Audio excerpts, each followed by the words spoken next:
In this video, I'm going to show you how to import audio into Soundtrap.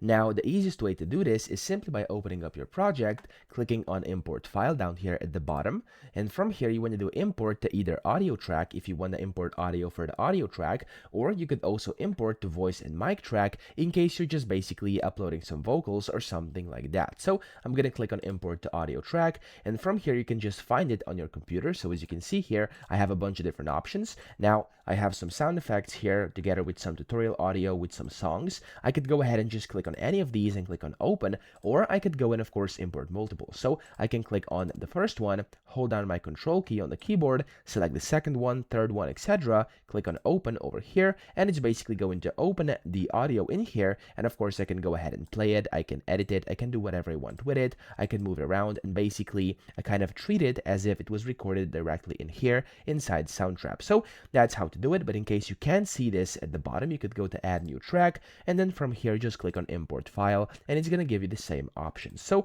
I hope this video helped you out. If it did, please subscribe to the channel and help me out as well.